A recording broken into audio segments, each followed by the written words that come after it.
diceritakan. Prabu Basumurti di Istana Wiroto dihadap Patih Jatikondo, Raden Basukesti, Raden Basunondo, serta Prabu Rambono, Raja Pringgodani. Mereka sedang membicarakan desas-desus bahwa Resi Manumonoso di Gunung Sapto Argo hendak melakukan pemberontakan terhadap negara Wiroto. Untuk itu, Prabu Basumurti telah mengutus para punggawa guna memeriksa ke sana.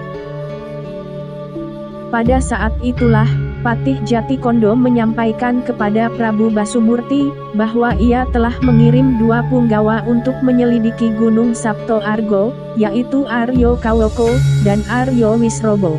2 punggawa itu telah mengirim laporan bahwa Resi Manumonoso benar-benar ingin memberontak kepada negara Wiroto. Mereka bercerita bahwa 2 orang pembantu Resi Manumonoso, yang bernama Kapi Supolowo dan Janggan Semaro, telah mengumpulkan para pemuda desa di sekitar Gunung Sapto Argo, untuk dilatih ilmu perang dan baris berbaris. Prabu Basumurti sangat marah mendengar laporan itu. Ia kemudian memerintahkan Prabu Rambono, untuk menangkap Resi Manumonoso, dan menghadapkannya ke Istana Wiroto. Prabu Rambono mohon pamit, berangkat menuju Gunung Sapto Argo.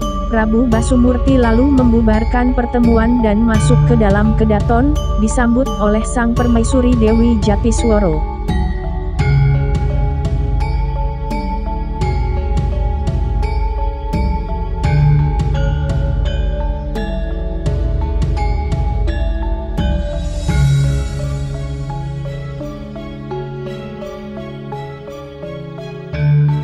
Sementara itu, diceritakan, Resi Manumonoso di Gunung Sapto Argo, dihadap para sepupunya, yaitu Raden Sriwondo, putra mendiang Prabu Srikolo, serta Raden Arto Etu, Raden Etu Darmo, dan Raden Darmo Hanoro, ketiganya putra mendiang Prabu Sriwahono. Mereka berempat telah beberapa bulan ini, berguru kepada Resi Manumonoso, mempelajari segala macam ilmu pengetahuan. Meskipun Prabu Parikenan, ayah Resi Manumonoso, gugur saat berperang melawan Prabu Srikolo, namun tiada dendam di antara anak keturunan mereka. Hari itu, Resi Manumonoso menyatakan, keempat sepupunya telah menamatkan segala pelajaran darinya, dan menyarankan agar mereka menjadi pendeta setelah kembali ke desa Andong. Untuk selanjutnya, Raden Sriwondo hendaknya memakai gelar Resi Sokro. Sedangkan ketiga lainnya, silakan bergelar Resi Arto Etu, Resi Etu Darmo, dan Resi Darmo Hanoro. Resi Manumonoso juga memberikan petunjuk, sesampainya di desa Andong, Resi Sokro dan ketiga sepupunya, hendaklah membangun padepokan. Resi Sokro membangun padepokan Andong Pangukir. Resi Arto Etu membangun padepokan Andong Sari. Resi Etu Darmo membangun padepokan Andong Gading. Sedangkan, Resi Darmo Hanoro membangun padepokan Andong Dadapan. Mereka berempat mematuhi, lalu mohon pamit meninggalkan Gunung Sapto Argo.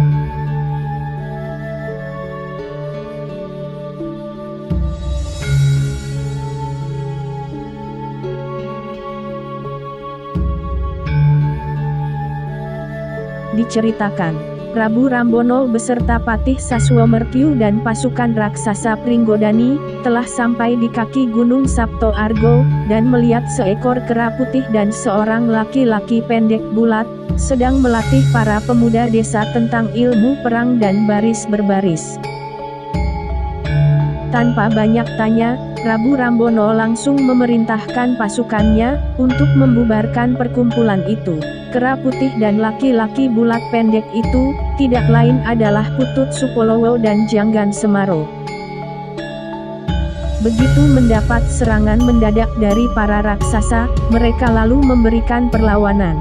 Maka, terjadilah pertempuran di antara mereka. Para pemuda desa banyak yang menjadi korban keganasan para raksasa. Namun, para raksasa sendiri, juga tidak sedikit yang roboh terkena amukan Putut Supolowo.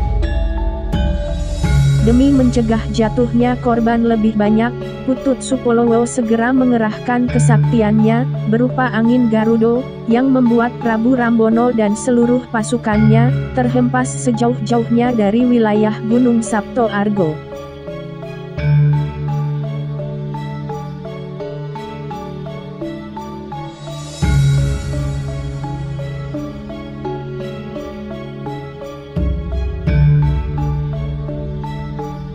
Diceritakan, di alun-alun negara Wiroto, Raden Basukesti memimpin persiapan prajurit Wiroto.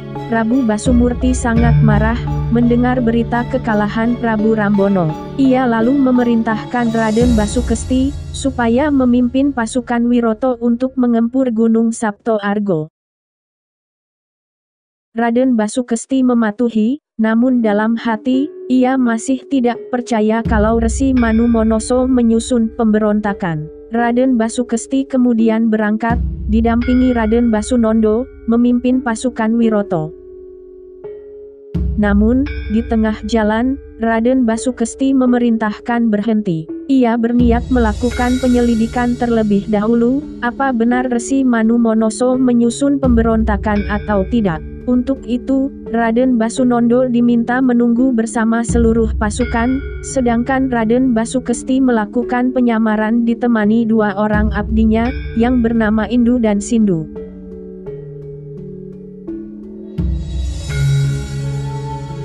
Kocap Kacarito, Raden Basukesti dan kedua abdinya menyamar sebagai pedagang, untuk menyelidiki benar tidaknya berita pemberontakan Resi Manumonoso. Mereka bertanya kepada para penduduk di sepanjang jalan, dan ternyata para penduduk tidak tahu menahu soal itu.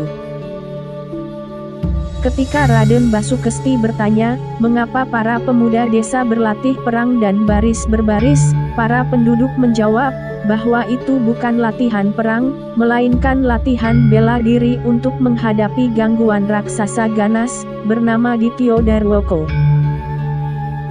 Raden Basukesti penasaran, dan bertanya tentang Dityo Darwoko tersebut.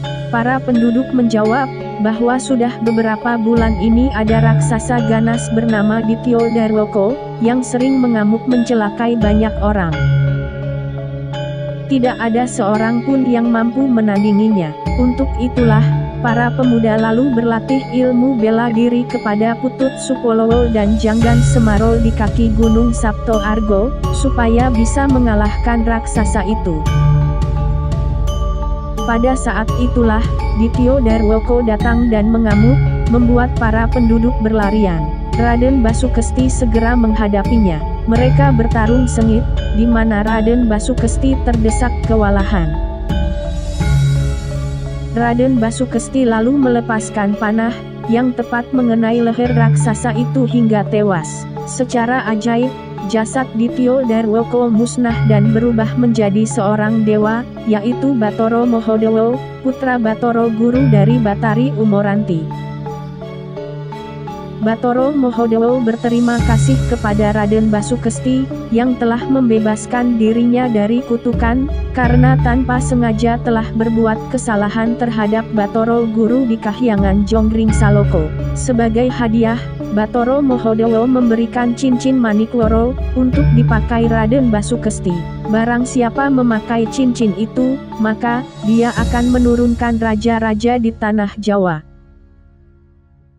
Demikianlah, Batoro Mohodowo lalu kembali ke Kahyangan, sedangkan para penduduk keluar dari persembunyian, untuk berterima kasih kepada Raden Basukesti.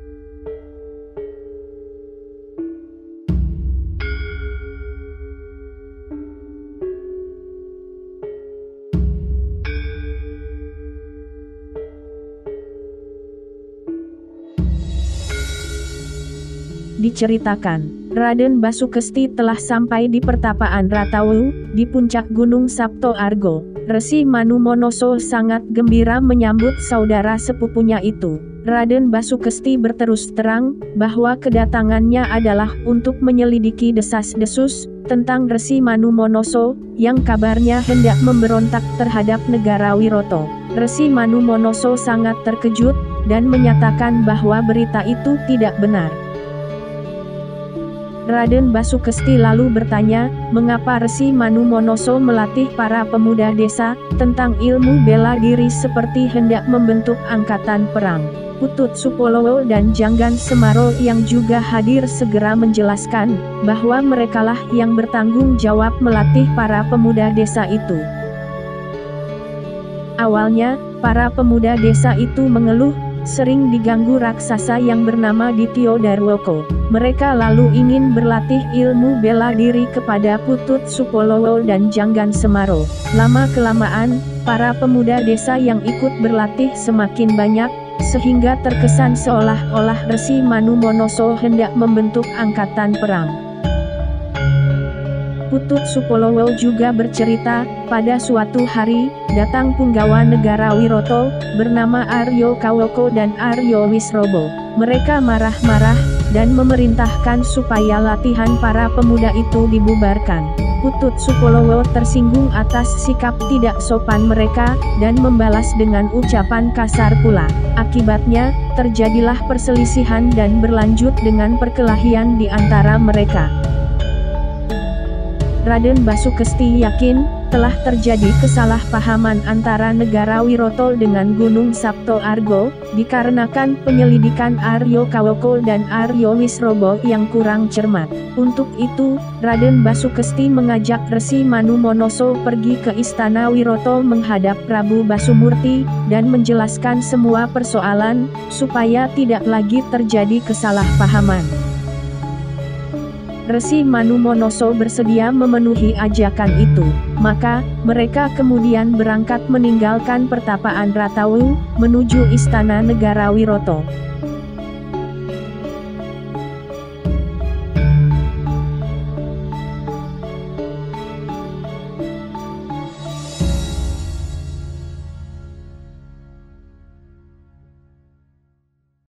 Diceritakan, Raden Basukesti dan Resi Manumonoso telah sampai di Istana Wiroto, menghadap Prabu Basumurti. Raden Basukesti menceritakan semua peristiwa yang ia alami, dari awal sampai akhir kepada sang kakak. Bahwasanya, para pemuda desa berlatih ilmu bela diri di kaki Gunung Sabto Argo, bukanlah untuk membentuk angkatan perang, tetapi untuk menghadapi gangguan Dityo Darwoko. Adapun Dityo Darwoko, telah dikalahkan oleh Raden Basukesti. Dalam hal ini, Raden Basukesti tidak berani menceritakan kalau raksasa tersebut adalah penjelmaan Batoro Mohodewo, yang juga telah memberikan cincin Manikworo, karena takut sang kakak akan tersinggung mendengarnya. Mendengar penuturan Raden Basukesti, Prabu Basumurti sangat malu telah salah paham kepada Resi Manumonoso. Ia lalu meminta maaf, namun masih ada perasaan ragu-ragu di hatinya. Resi Manumonoso paham akan hal itu, dan segera mengucapkan sumpah setia kepada Prabu Basumurti dan negara Wiroto, dengan Raden Basukesti sebagai saksi. Prabu Basumurti merasa lega. Ia lantas memberikan hadiah berupa emas dan permata, untuk bekal hidup sehari-hari Resi Manumonoso dan para murid di Gunung Sabto Argo.